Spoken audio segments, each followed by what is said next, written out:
Dr. Dre's reputation is built on shaky ground, and his accolades are undeserved. Let's start with the most egregious offense. His stage name, Doctor, a misappropriation of a title that commands respect and trust. He does not have a medical degree. He shouldn't be called Doctor because he hasn't earned it. But some might say Doctor is just an honorary title in hip-hop culture, signifying respect and expertise and achievement. Many artists have similar honorary titles, like Snoop Dogg's Doggy or Ice Cube's Cube. Fair enough. However, using Doctor as a stage name can still be seen as appropriating a title that typically requires years of education and training in the medical field. Now let's connect the dots, starting with his stage name and extending to his early career with world-class Wrecking Crew. During this time, he sported an androgynous and flamboyant style, complete with sparkles, sequins, eyeliner, and frilly clothes. This was a far cry from the tough, gangsta image he would later adopt. In fact, Dr. Dre wasn't a gangster at all, but rather a performer who was part of the world-class Wrecking Crew. It was Eazy-E, a genuine gangster from Compton, who took Dr. Dre under his wing and helped him rise to fame. Eazy-E was a key figure in Dr. Dre's early career, and his involvement with NWA helped shape Dr. Dre's sound and style. Eazy-E was known for his authentic gangster image and his role in popularizing gangster rap. However, Dr. Dre's early career with world-class Wrecking Crew was marked by a flamboyant, attention-seeking style. This inconsistency raises questions. It's almost as if Dr. Dre has reinvented himself multiple times throughout his career, and his narrative of potential inauthenticity is a common thread. So to recap, Dr. Dre's early work with world-class Wrecking Crew was not gangster rap, and he was not a gangster. Eazy-E was the real gangster. This dynamic between Dr. Dre and Eazy-E is crucial in understanding Dr. Dre's evolution as an artist and his later success. Dr. Dre's production style. Dr. Dre is the West Coast Puffy, specifically his use of sampling. I compare him to Puff Daddy. Puff Daddy also heavily sampled older hits. I'm arguing that Dr. Dre's work, particularly on the Chronic album, relied heavily on sampling and didn't bring anything new or original to the table. I'm aware sampling is a common practice in hip-hop, but personally I believe it's lazy and it lacks creativity. It is important to acknowledge the art of sampling itself, which requires skill and creativity to reinterpret and recontextualize existing sounds. Dr. Dre's production on the Chronic was heavily influenced by 70s and 80s funk and soul music, and he has been open about the sampling process. However, it's also worth noting G-Funk, the subgenre of hip-hop popularized by Dr. Dre and others, is heavily based on sampling funk music from Parliament Funkadelic, P-Funk. Essentially, the P was replaced with a G, and he reworked the original sounds with some additional elements, creating a distinct West Coast style that resonated with a new generation of listeners. Just because sampling has been used in music for a long time, it doesn't make it right. Just because sampling has been used in music for a long time, artistic integrity and ownership are important aspects of creative work. Dr. Dre's first solo album, The Chronic, and how it was a collaborative effort with many other artists, including Snoop Doggy Dogg, who was heavily featured on the album. Dr. Dre's success has often been dependent on the contributions of others, whether it's through ghostwriting, sampling, or features from other artists. Dr. Dre's reliance on collaborations and ghostwriting diminishes his legacy as a rapper and producer. Dr. Dre's second album, Dr. Dre Presents the Aftermath, released in 1996, was garbage, and rightfully so received mixed reviews and lukewarm appraisals, unlike his debut solo album, The Chronic, which was a standout success. The Aftermath was seen as a compilation album rather than a genuine Dr. Dre album. This disappointed fans who were expecting another G-Funk classic, which was not what they got. Dr. Dre himself acknowledges the album's shortcomings, stating that it was just okay and that he was off track during that period. He also mentioned that the single, Been There Done That, was not what people expected, as it deviated from his gangster style. Furthermore, Dr. Dre's decision to work with East Coast artists on the Firm album, instead of promoting West Coast talent, was puzzling and unsuccessful. The album was a commercial failure, which reinforces the idea that Dr. Dre should have prioritized supporting his own region's artists.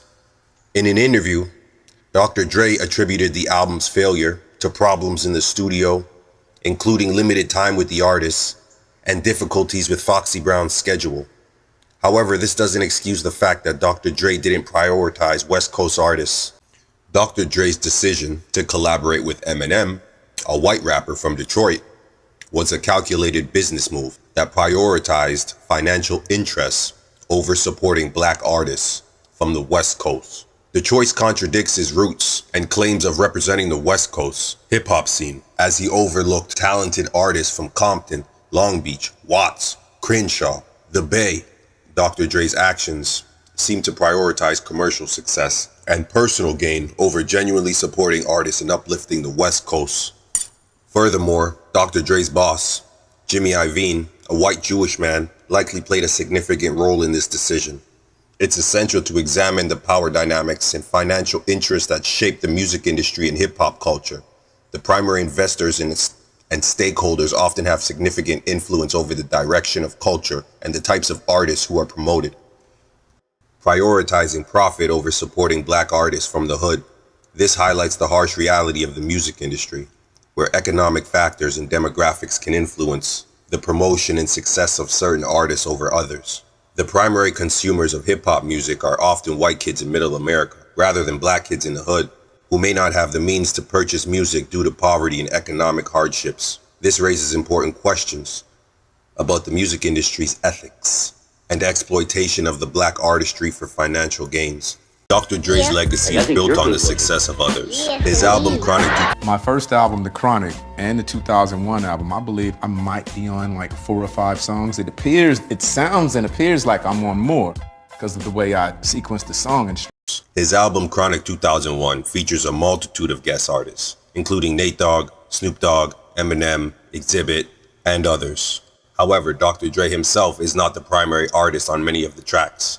The album's biggest single, Still Dre, was written by Jay-Z, an East Coast artist. The Chronic album was a collaborative effort, and Dr. Dre didn't write most of the lyrics himself. The Aftermath album was a flop, proving that Dr. Dre can't succeed without big-name collaborations. Additionally, Dr. Dre's production credits are overstated, as he often relies on collaborators to create. Now, where's the music? It takes too long for him to release new music, specifically the long-awaited Detox album. It's been reported Dr. Dre invites multiple writers and producers to work on music at his studio, often for extended periods, without providing fair compensation or credit. This practice raises concerns about artistic ownership. It's unacceptable to treat artists like commodities, leveraging their skills without proper recognition or compensation.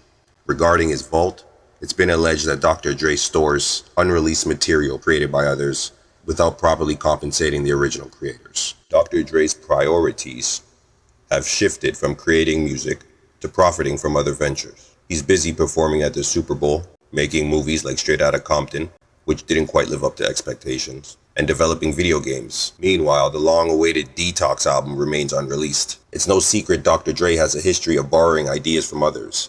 Beats by Dre, anyone? You telling me that nigga really created headphones? Or was it taken from someone else? This pattern of profiting from others' work is a common thread in his career. Instead of supporting West Coast artists like The Game, who he blacklisted, the nigga with the butterfly face tattoo, which he wisely covered up. Yes, he was on the show Change of Heart, looking for love, but despite that, he's still a Cedar Block Pyru blood gang member from California due to his genuine gangster credentials. May have made Dr. Dre uncomfortable. This discomfort might stem from Dr. Dre's preference for associating with women, particularly those who are vulnerable. All right, beat it. We're getting ready for the wet t-shirt contest. And he can beat up on, like Terry B, who he allegedly punched in the mouth and eye at a party in 1990. She had recorded a song called Ruthless Bitch that dissed NWA and Dr. Dre. He confronted her at the party, and she refused to back down. Dr. Dre allegedly hit her, and the fight was broken up by LAPD. Terry B was told to drop the charges against Dr. Dre or her album wouldn't be released. There was D Barnes, who he allegedly beat at a record release party in LA. He picked her up by the hair and slammed her head and body against a brick wall. He then kicked her in the ribs and hands. Dee Barnes escaped and ran into the women's restroom, but Dr. Dre followed her and punched her in the back of the head. She sued Dr. Dre, but the case was settled out of court. Then there was Michelle A., who was in a relationship with Dr. Dre and alleged that he beat her to the point where she needed plastic surgery on her face. I vehemently disagree with the notion that we should separate Dr. Dre's personal choices from his professional actions and legacy, particularly when it comes to his history of abuse against women. Also, relies on a false dichotomy between personal and professional life, as if the two are mutually exclusive. Dr. Dre's history of abuse against women is not merely a personal failing, it's a reflection of his character and a testament to the ways in which he has wielded his power. We must reject this narrative and instead hold Dr. Dre accountable for his actions, both in his personal and professional life. There are indeed plenty of talented musicians who do not have a history of abuse. Say less, not more. My nigga Cookie Cooks need a meal or more. Shake, rattle, roll, back, fold, drop it to the flow. Lobster on my folk, live from the north, riding down blow, kicking odds like a mo. I could teach a whole course. Yeah, I'm hotter than a torch, and I'm scorched. Hopping off the porch, landed in a Porsche, and it came with a horde. And it's important to amplify their voices and support them instead. As we've discussed, Dr. Dre's history of abuse against women is deeply troubling. Dr. Dre and Nicole Young, his ex-wife, were married for 24 years. Nicole filed for divorce June 2020, citing irreconcilable differences. The case involved allegations of domestic abuse. Nicole's allegations were that Dr. Dre kicked her out of their home, secretly transferred their assets. Nicole accused Dr. Dre of multiple instances of domestic abuse, including holding a gun to her head twice, punching her in the head and face. Dr. Dre denied all allegations of domestic abuse. Nicole will receive $100 million in the divorce settlement, which represents over 1/5 of Dr. Dre's estimated net worth. Now, besides the excessive settlement payout, and kudos to her, by the way, for receiving such a significant settlement, one of the largest in celebrity divorce history, I want to clarify, I'm not criticizing Dr. Dre for marrying outside his race. As me, myself, I am of mixed race. However, I find it noteworthy and interesting that perhaps Dr. Dre's personal life choices are not aligned with his public image as a musical god of the West Coast while being a fraud. You know those? What?